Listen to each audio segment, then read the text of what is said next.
In a world filled with chaos and uncertainty, find peace, guidance, inspiration, and wisdom with Abdul Fattah Day Yemen's official app.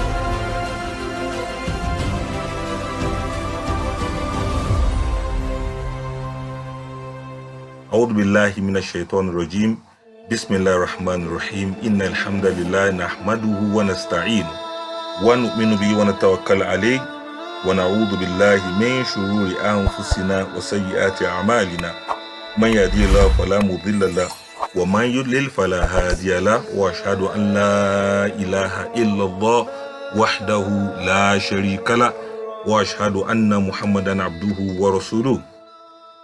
Assalamu alaikum wa rahmatullahi ta'ala wa barakatuh.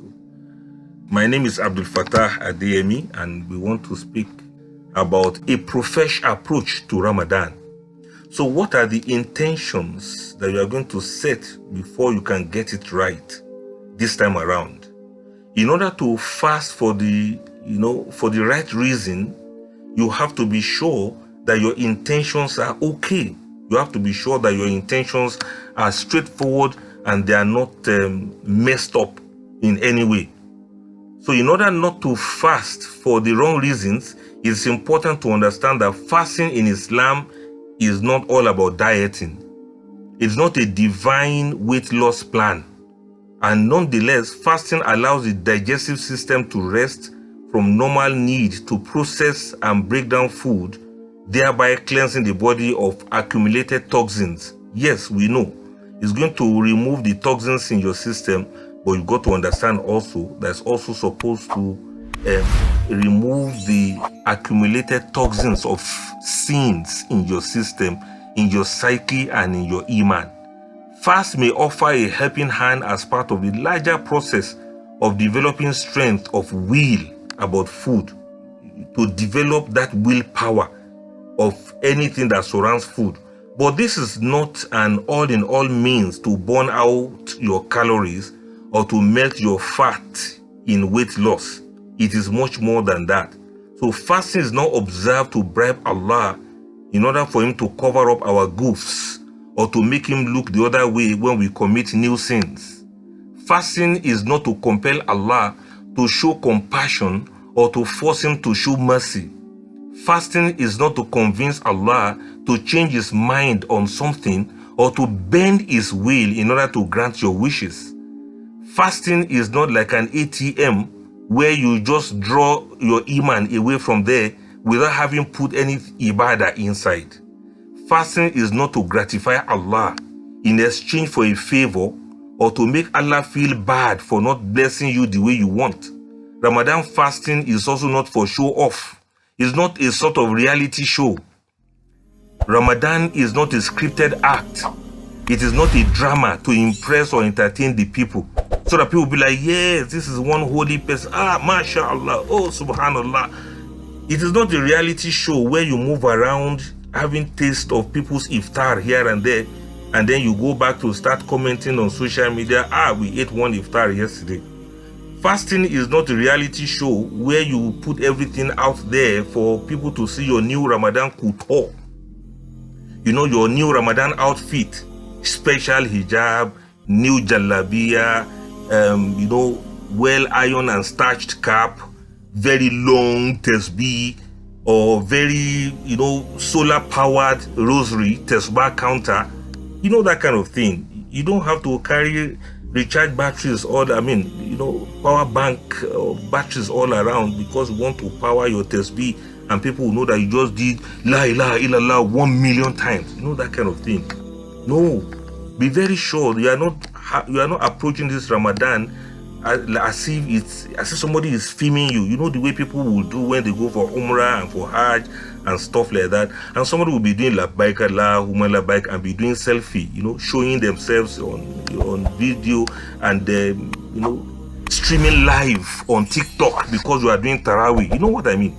This is don't do that this Ramadan. This one is very serious, and in other words, you have to have a Profesh approach to Ramadan. You know what I mean by Profesh approach? Intention shape the essence of worship, and on this Ramadan, we must consciously set our goals for Ramadan in order to ensure that they align with sincerity and purpose.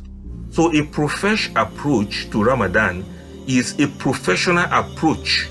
That means planning with precision, with discipline, and with commitment. Just the way you will approach a career or a significant life goal. So to approach Ramadan is like to be a pro. To be a pro at something means to demonstrate mastery, to demonstrate consistency and a strategic mindset. And like we all know that professionals in any field, they do not rely on guesswork when they do their job. They develop clear objectives, they execute well thought out plans, and they continuously refine their approach. So whether you are an athlete or a scholar or a business leader, true professionals, they practice dedication and they are efficient and they focus on excellence. So applying this mindset to Ramadan ensures that our worship is not haphazard but intentional and goal-oriented. So you got to understand, to get Profesh about Ramadan means you have to understand Ramadan is full of stress. That's number one. You are going to have a lot of stress, so bear that in mind. Number two, Ramadan includes a lot of pressure. There will be pressures on you physically, spiritually, emotionally, and mentally. In fact, some people so pressurize you, you may almost spoil your Ramadan if you are not careful. And number three, Ramadan comprises of tedium. You are going to be tired. No matter how much you try, you are going to be tired. So those three things, stress, pressure, and tedium, they are all part and parcel of Ramadan. So you should be ready to embrace it and manage it. So don't go vague on Ramadan. You have to be Profesh. Don't be listless. Don't get confused and don't get distracted. Approach Ramadan in a professional way, like somebody who has been fasting Ramadan for so many years, and this time around you are ready and prepared for Ramadan. So rather than have vague resolutions in Ramadan, consider spiritually fulfilling activities that we can structure with the S.M.A.R.T framework, the way professionals do. What we mean by S.M.A.R.T? S.M.A.R.T. That is smart. You have to have that smart approach to your Ramadan fast. Number one, the S part of it is you have to be specific. You have to define clear acts of devotion that you want to do. You don't just approach Ramadan and let everything be so vague. You are not even sure. Okay, they say this one is good, that one's good. Do this act, do this ibadah. You read on social media. Somebody forwarded it to you on Telegram, on Instagram, on WhatsApp, on Facebook. They may put all of those things to you. It's a large barrage of activities. But to go Profesh with Ramadan, you have to be specific.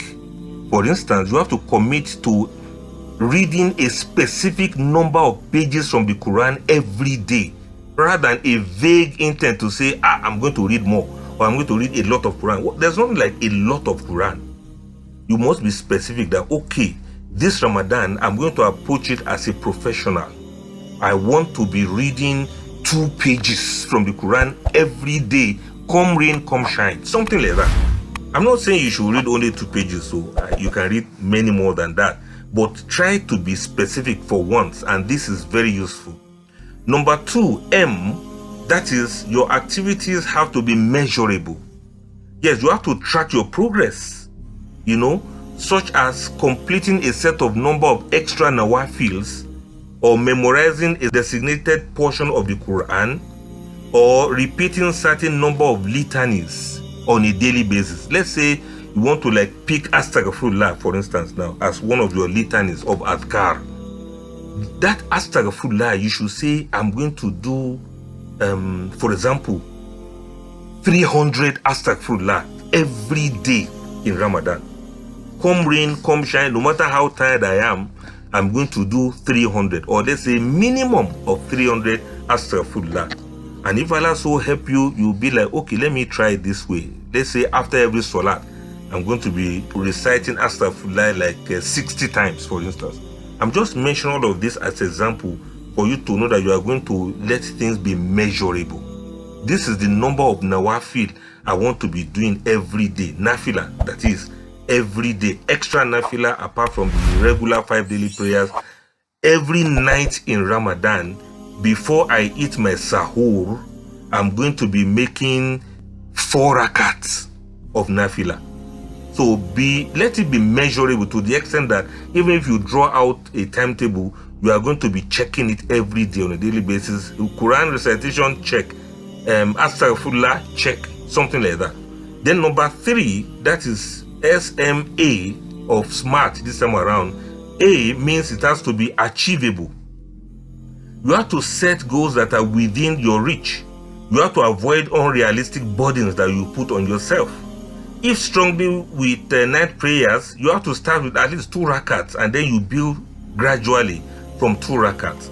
Don't try to copycat somebody else and say because so person does X number of rakats or so person wakes up for tahajjud. If you want to copy people, it may be very difficult for you. So you got to start with what you can achieve and what is actually realistic. Don't say I'm going to be reading the whole Quran in 3 days. That's a very serious thing to do. Don't kill yourself and don't let other things suffer because you want to do a lot of ibadah in Ramadan. Take for instance, you may be somebody who goes to work and you know that you don't have the whole night to do tahajjud. So just sleep plenty and then wake up for your nafila. Let it be that it is achievable. You want to do 4 rakats or you want to do 6 rakats or you set out to do even just 2 rakats for yourself. Fine, just ensure that it is something you can achieve.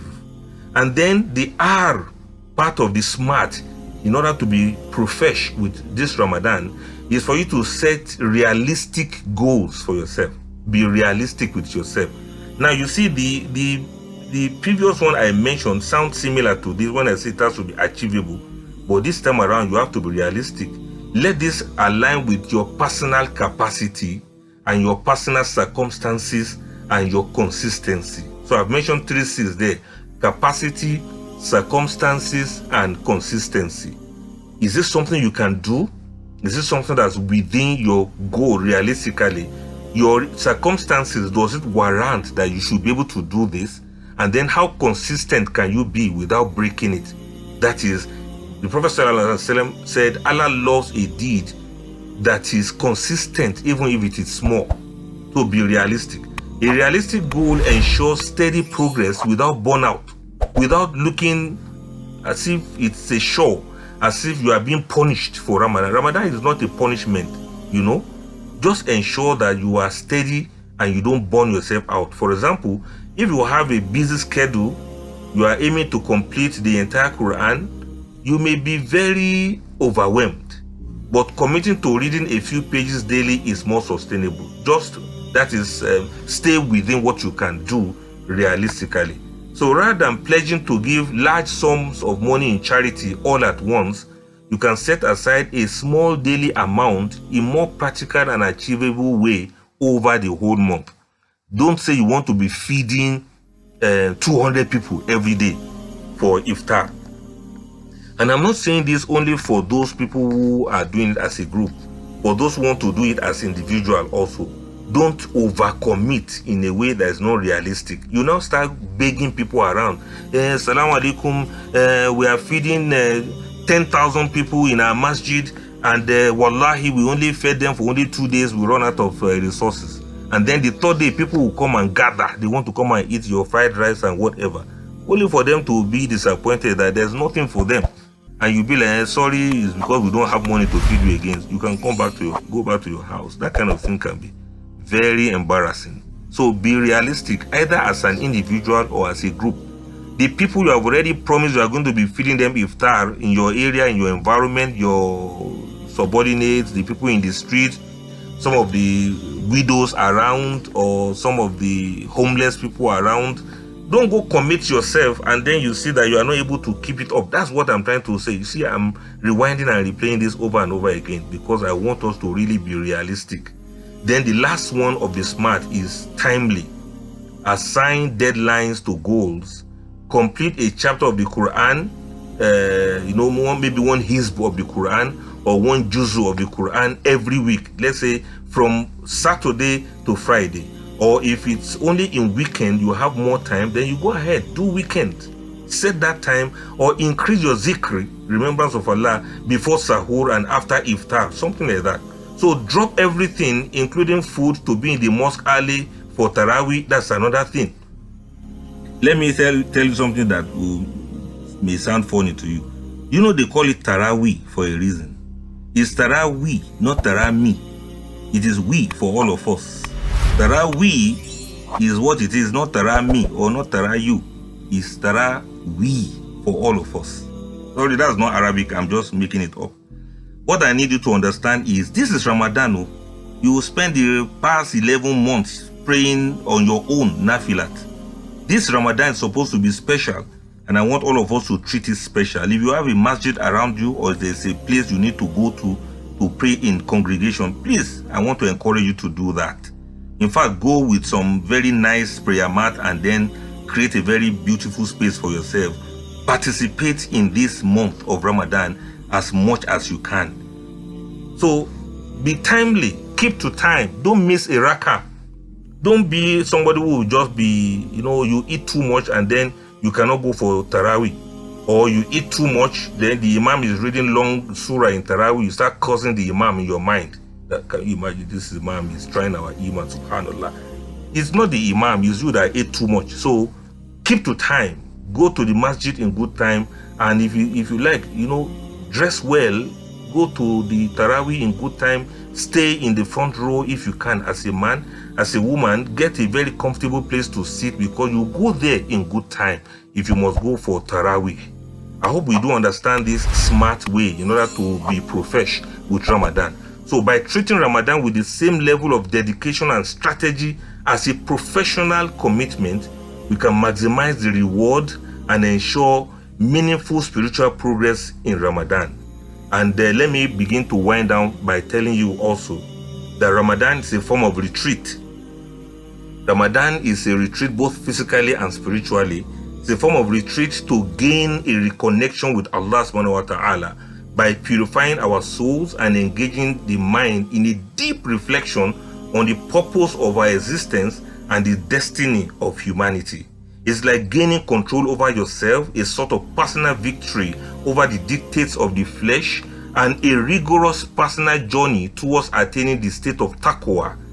The Arabic word taqwa is translated in many ways. People will say it is God consciousness, fear of Allah, piety, self-restraint. Anyhow you want to define it, ensure that this Ramadan, you make it a sort of retreat for you to gain that taqwa, that God consciousness. And in many ways, Ramadan mirrors the concept of itikaf.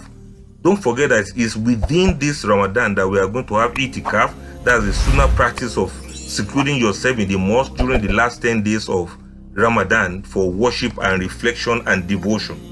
So part of your smart way of making Ramadan to be Profesh is from day one of Ramadan, you're already planning towards that itikaf.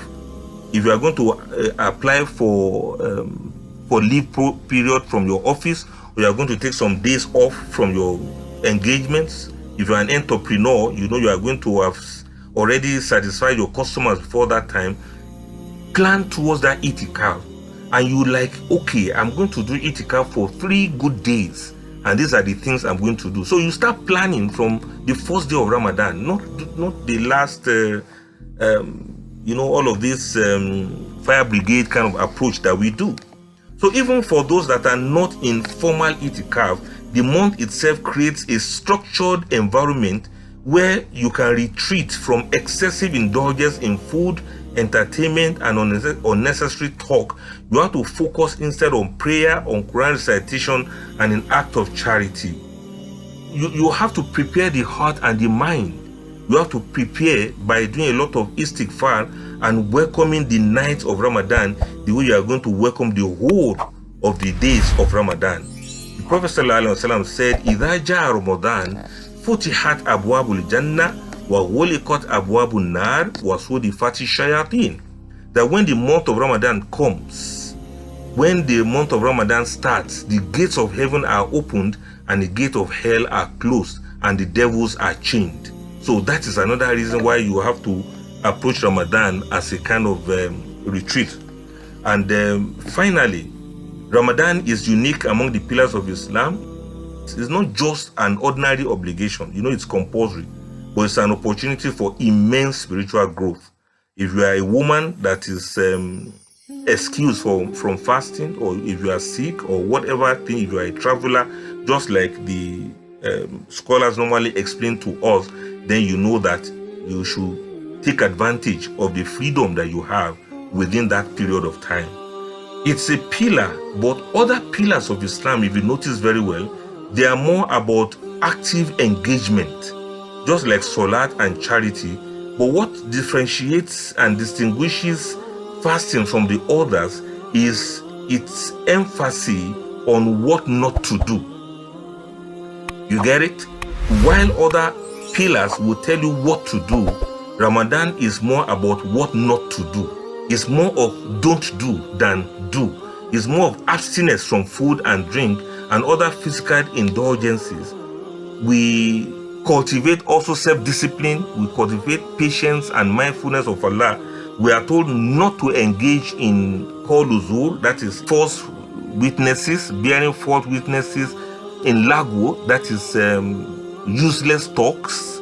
We are to not to engage in things of argument with others. We are not to engage in certain acts that will nullify our fasting. So you see that Ramadan is a lot more of don't do than do. So bear that in mind, that you are ready to abide by all of these things. You are to fast away from some things that can spoil your iman, that can spoil your closeness to Almighty Allah. You can also fast from places that are unhealthy. You can fast away from bad companies. You can fast from being a slave of your phone. You can fast from being addicted to the internet and the social media. You can fast from going through misleading magazines. You can fast for wasting hours watching television, listening to meaningless music, listening to bad news or false bulletins, fake news, and so on and so forth. In other words, fasting of Ramadan is more about what to abstain from. And that's why Allah says, Ya ayyuhalladhina amanu, you believe, kutiba alaykum siyam. Fasting has been made compulsory for you. Kama kutiba alal ladina min qablikum, the way it was made compulsory for those before you. La'allakum tattaqun, so that you may gain this God consciousness. And I pray that the way we are all prepared for this Ramadan and the way we are going about the Ramadan, we are going to be a little more professional about it. And we are going to approach it as if it's going to be the last Ramadan we are going to have. We pray Allah will not make this to be the last of ours on earth.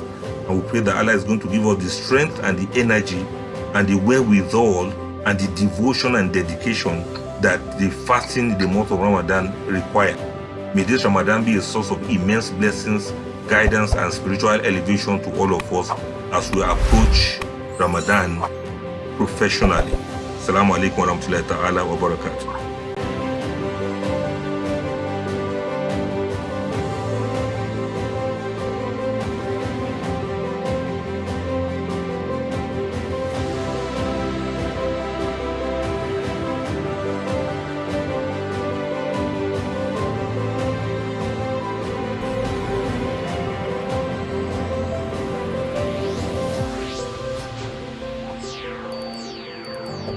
Download the S.M.A.R.T app now and start your journey to a more meaningful, purpose-driven life.